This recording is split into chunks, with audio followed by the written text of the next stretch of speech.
Class 7 प्रिय विद्यार्थियों, आज हम आपका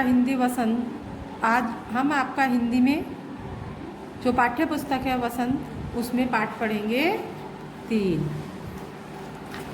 निकाल लीजिए पाठ 3, हिमालय की बेटियाँ। ये देखिए पाठ है आपका, अपनी अपनी पुस्तक निकाल लीजिए और अपना अपना पेज खोल लीजिए पाठ 3। तो ये पाठ 3 में आपका हिमालय की बेटियाँ। तो हिमालय क्या है जानते हो? हिमालय का नाम आपने सुना है? हिमालय एक पर्वत है ना। हिमालय पर्वत से हमारी क्या निकलती हैं? नदियाँ निकलती हैं। तो उन नदियों का इसमें वर्णन है। इस पाठ में हम पढ़ेंगे हिमालय से निकली हुई जो नदियाँ हैं उनका वर्णन हम पढ़ेंगे। तो प्रस्तुत पाठ में लेखक नागार्जुन ने हिमालय को पिता और नदियों को उनकी बेटियां बताया है। लेखक ने हिमालय से निकली हुई नदियों को बेटी के रूप में देख करके लिखते हैं।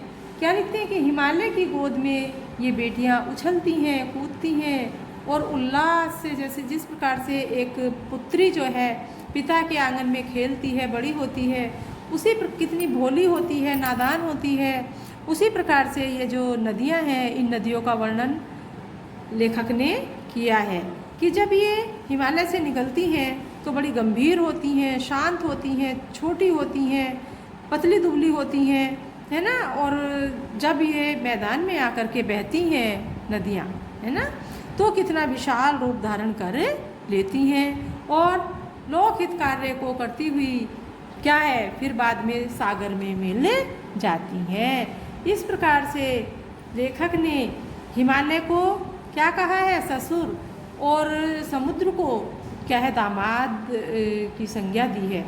समुद्र को इन नदियों का पति बताया है। लेखक की ये कल्पना है। देखिए बड़े सुंदर ढंग से लेखक ने इसमें वर्णन किया है, वो अभी हम आपको पढ़ करके बताते हैं।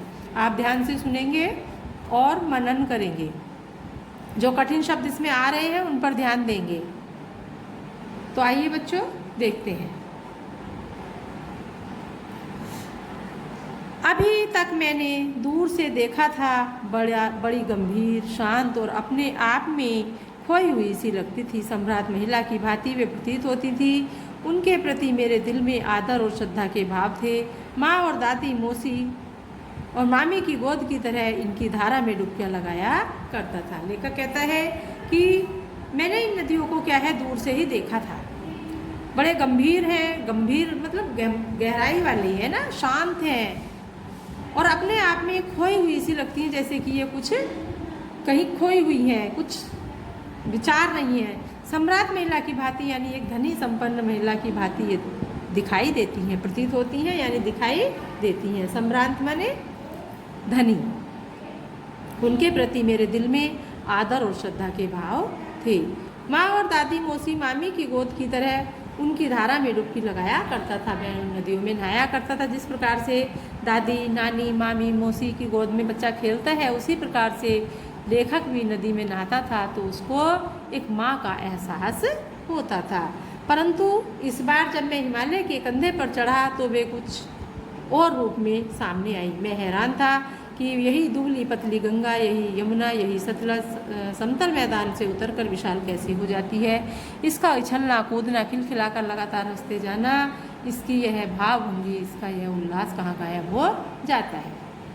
यानी क्या कहता है लेखक? सोचता है लेकिन अभी तक तो लेखक नदियों को एक माता के रूप में, माँ के रूप में देखते थे, लेकिन परंतु इस बार यानी जब लेखक ने हिमालय पर चढ़ा, हिमालय के कंधे पर यानी हिमालय पर गया, तो इन नदियों का कुछ और ही रूप सामने देखा और लेखक हैरान था, यानी बहुत ही अचंभित था कि यही पतली दुबली गंगा का रूप जब हिमालय से निकलती है, छोटी छोटी कंदराओं से, पहाड़ियों से निकल करके आती है, तो कैसी लगती है? बहुत पतली दुबली, है ना।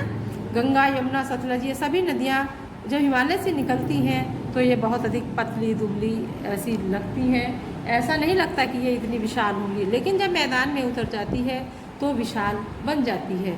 तो लेखक के मन में यही प्रश्न है कि ये इतनी विशाल कैसे हो जाती है।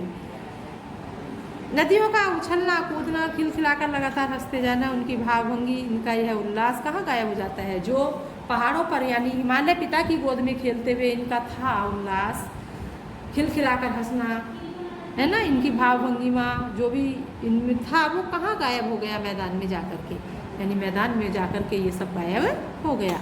किसी लड़की को जब मैं देखता हूँ, किसी कली पर जब मेरा ध्यान अटक जाता है, तब भी इसका कुतूहल और विस्मय नहीं होता। यानी क्या कहते हैं कि जब मैं किसी लड़की को देखता हूँ या किसी फूल की अधखिली कली को देखता हूँ, तब भी कुतूहल मतलब इतना आश्चर्य नहीं होता, इतना विस्मय नहीं होता जितना इन नदियों की बाल लीला देख करके होता है।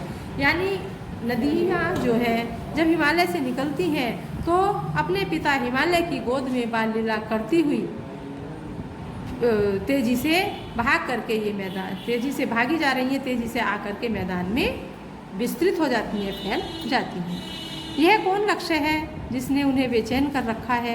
अपने महान पिता का विराट प्रेम पाकर भी अगर इनका हृदय अतृप्त है तो वह कौन होगा जो इनकी प्यास मिटा सकेगा। बर्फ़ जली नंगी पहाड़ियाँ, छोटे छोटे पौधों से भरी घाटियाँ, बंधुर अधिकताएँ, सरसब्ज उपत्यकाएँ, ऐसा है इनका लीला निकेतन। खेलते खेलते जब ये जरा दूर निकल जाती हैं तो देवदार, चीड़, सरो, चिनार, सफ़ेदा, केल के जंगलों में पहुंचकर शायद उन्हें बीती बातें याद करने का मौका मिल जाता होगा। कौन जाने बुढ़ा हिमालय अपनी नटखट बेटियों के लिए कितना सिर धुनता होगा। बड़ी बड़ी चोटियों से जाकर पूछिए तो उत्तर में विराट मौन के सिवाय उनके पास और रखा ही क्या है।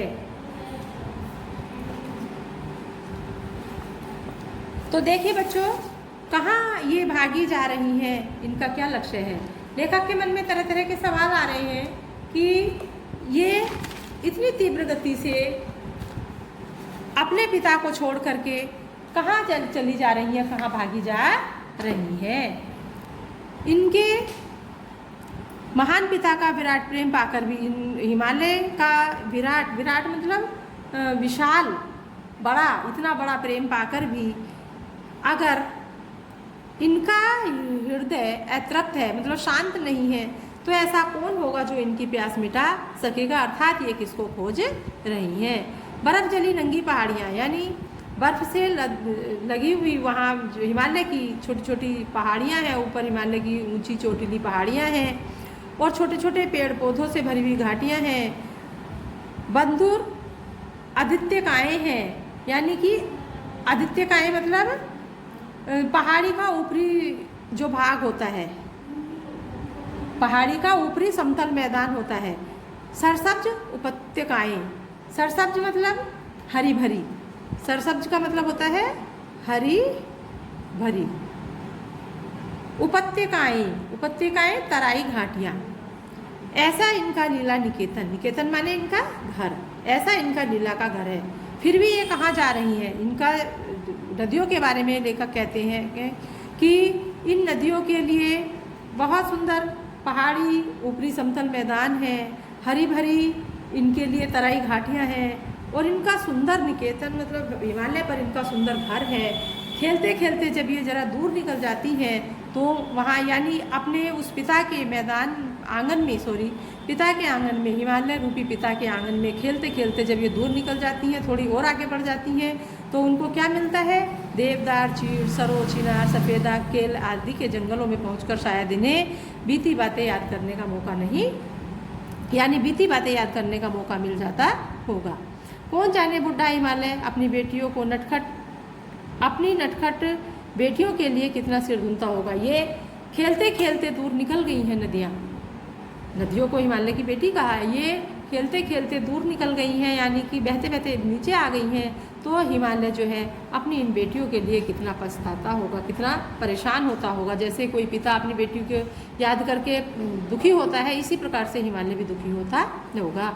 बड़ी बड़ी चोटियों से जाकर पूछिए तो उत्तर में विराट मौन के सिवाय उनके पास और रखा ही क्या है। सिंधु और ब्रह्मपुत्र ये दो ऐसे नाम हैं, सिंधु और ब्रह्मपुत्र ये दो ऐसे नाम हैं जिनके सुनते ही रावी, सतलज, ब्यास, चेनाब, झेलम, काबुल, कपिशा, गंगा, यमुना, सरयू, गंडक, कोशी आदि हिमालय की छोटी बड़ी सभी बेटियां आंखों के सामने नाचने लगती हैं। वास्तव में सिंधु और ब्रह्मपुत्र स्वयं कुछ नहीं है, दयालु हिमालय के पिघले हुए दिल की एक एक बूंद न जाने कब से इकट्ठा हो होकर इन दो महानदों के रूप में समुद्र की ओर प्रवाहित होती रही है। कितना सौभाग्यशाली है वह समुद्र जिसे पर्वतराज हिमालय की इन दो बेटियों का हाथ पकड़ने का श्रेय मिला। अब हम बात करते हैं सिंधु और सतलज। सिंधु नदी और सतलज नदी जो है, इनके ऐसे नाम हैं, ये कैसे इनकी उत्पत्ति कैसे हुई है? हिमालय पर जो जमी हुई बर्फ़ है, हिमालय पर जो बर्फ़ है वो पिघल करके क्या है, एक एक बूंद न जाने कब से इकट्ठा हो रही थी, जो पिघल करके इन दो महानदियों के रूप में बन जाती है और समुद्र में प्रवाहित हो जाती है। इन दो नदियों को जन्म दे करके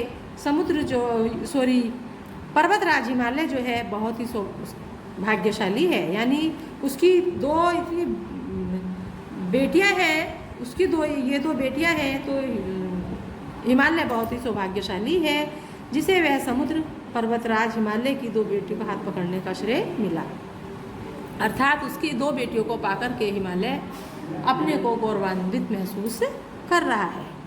इसके अतिरिक्त और भी ऐसे नाम हैं, जैसे और भी छोटी छोटी कई नदियां हैं। सिंधु और ब्रह्मपुत्र तो बड़ी नदियां हैं, ऐसी छोटे छोटे और भी कई हैं जो रावी, सतलज, ब्यास, चिनाब, झेलम, काबुल, कपिशा, गंगा, यमुना, सरयू, गंडक, कोसी आदि ये छोटी बड़ी सभी बेटियां आंखों के सामने नाचने लगती हैं। ये सब क्या है? हिमालय के से ही निकलने वाली नदियों के नाम हैं। पढ़ लेना, इनको याद करना। आगे देखो, जिन्होंने मैदान में ही इन नदियों को देखा होगा उनके ख्याल में शायद ही यह बात आ सके कि बूढ़े हिमालय की गोद में बच्चियां बनकर ये कैसे खेला करती हैं। माँ बाप की गोद में नंग धड़ंग होकर खेलने वाली इन बालिकाओं का रूप पहाड़ी आदमियों के लिए आकर्षक भले ना हो, किंतु लेकिन मुझे तो ऐसा लुभावना प्रतीत हुआ, वह रूप की हिमालय को, ससुर और समुद्र को उसका दामाद कहने का कुछ भी झिझक नहीं होती है। लेखक कहते हैं, अब देखिए लेखक ने कि हिमालय की गोद जिस प्रकार से पिता की गोद में पुत्रियां किसी भी रूप में खेल लेती हैं, है ना, उसी प्रकार से ये नदियां भी बूढ़े हिमालय की गोद में खेला करती थी, खेलती थी। तो और धीरे धीरे बड़ी होकर के ये मैदान में बह करके धीरे धीरे जा कर के समुद्र में मिल जाती हैं। तो लेखक को एक सूझा है, बहुत अधिक लेखक को ये उक्ति बहुत अच्छी लगी है कि हिमालय ससुर है और समुद्र जो है इन नदियों का कौन है? पति। तो ससुर और दामाद का जो है रिश्ता हिमालय और समुद्र का हो गया है। हिमालय कौन है? ससुर है, और दामाद कौन है? समुद्र।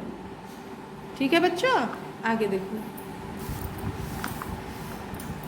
कालिदास के विरही यक्ष ने अपने मेघदूत से कहा था, वेद्र प्रति बेतवा नदी का प्रेम को प्रतिदान देते जाना, तुम्हारी वह प्रेयसी तुम्हें पाकर अवश्य ही प्रसन्न होगी। यह बात इस चंचल नदियों को देखकर मुझे अचानक याद आ गई और सोचा कि शायद उस महाकवि को भी नदियों का सचेतन रूपक पसंद था। दरअसल जो भी कोई नदियों को पहाड़ी, घाटी और समतल आंगनों के मैदान से जुदा जुदा शक्लों में देखेगा, वह इसी नतीजे पर पहुँचेगा। तो कालिदास के विरही यक्ष ने, विरही यानी विरह में व्याकुल, यक्ष ने अपने मेघदूत, उन्होंने कालिदास ने अपना विरही यक्ष एक उनका वो है मेघदूत में लिखा है, उन्होंने कालिदास की एक रचना है कि वेत्रवदी यानी बेतवा नदी को प्रेम का प्रतिदान देते जाना, तुम्हारी वह प्रेयसी माने प्रेम करने वाली, तुम्हें पाकर अवश्य ही प्रसन्न होगी। यह बात चंचल नदियों को देखकर मुझे अचानक याद आ गई। ये भी चंचल नदियाँ भी जो है उसी की तरह है, जिस प्रकार से एक गृहिणी नायिका अपने नायक के वियोग में जो है अपने नायक से मिलने के लिए बेचैन रहती है, उसी प्रकार से ये चंचल नदियाँ भी जो है अपने मतलब समुद्र में जाने के लिए बहुत अधिक बेताब रहती हैं। कि शायद उस महाकवि को भी इन नदियों का सचेतन रूप पसंद था, यानी कभी को भी ये कल्पना अच्छी लगी होगी। दरअसल जो भी कोई नदियों और पहाड़ी घाटियों समतल आंगनों में मैदान में जुदा जुदा शक्लों में देखेगा वह नतीजे पर पहुंचेगा, यानी जो वास्तव में, दरअसल का मतलब है वास्तव में, जो कोई भी नदियों, पहाड़ियों और घाटियों और समतल आंगनों के मैदान में अलग अलग अंतर समझेगा, अलग अलग रूप में इनको देखेगा, तो वो इस नतीजे पर पहुंच जाएगा कि लेखक ने क्या कहा है।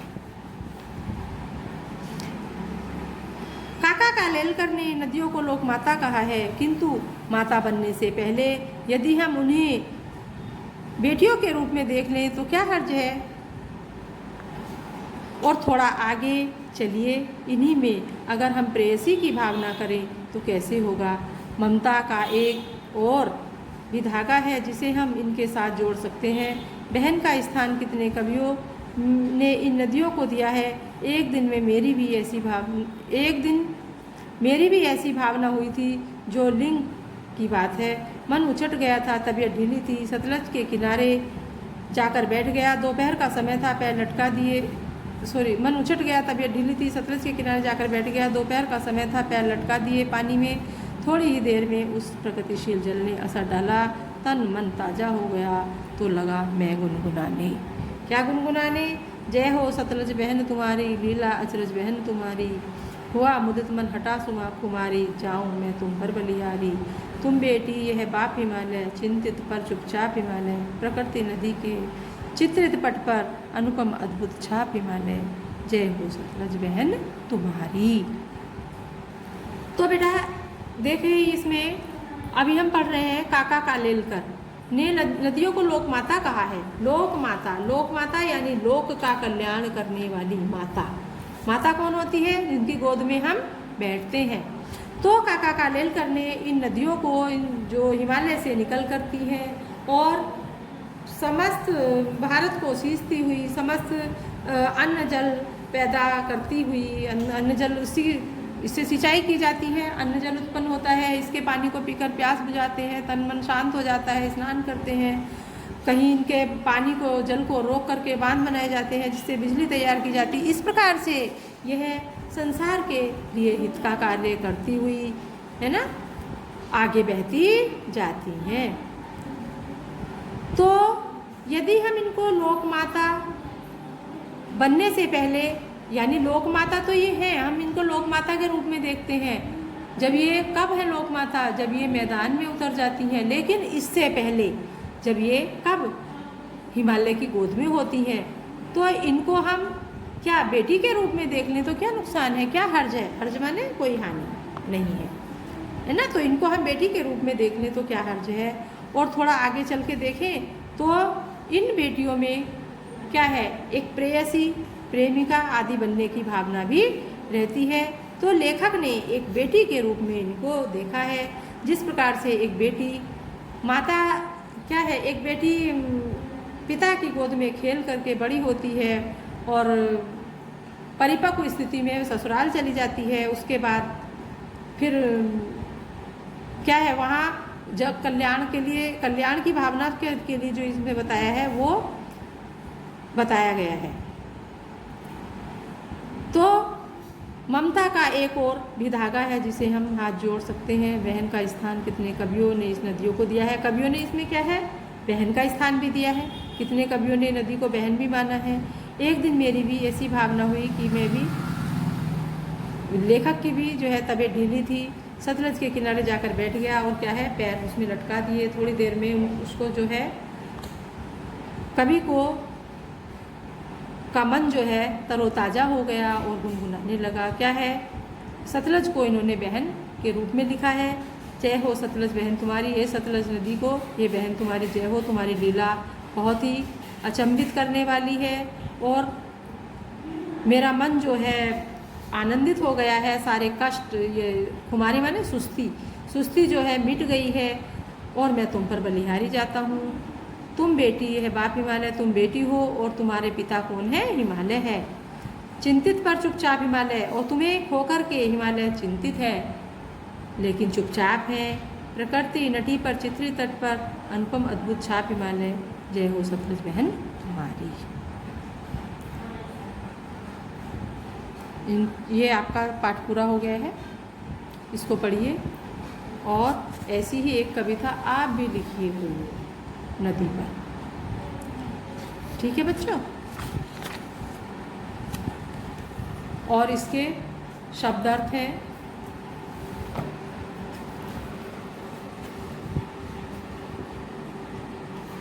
ये शब्दार्थ है इसके, ये अपनी कॉपी में लिख लेना। और इसके जो प्रश्नोत्तर हैं उसके लिए आपको अपनी पाठ्य पुस्तक, जो आपकी व्याकरण की पाठ्य पुस्तक है, उसमें से कर लेना, क्योंकि बहुत सारे लिख के भेजना ऐसा बहुत कठिन है, इसलिए आप उसी से कर लेना, कोई दिक्कत नहीं है। और चाहो तो अपनी इसमें पुस्तक में भी निशान लगा लीजिए और फिर उनको मिलान कर लीजिए। अपनी पहले ऐसा कीजिए, अपनी पुस्तक में निशान लगाइए, प्रश्नों को पढ़िए।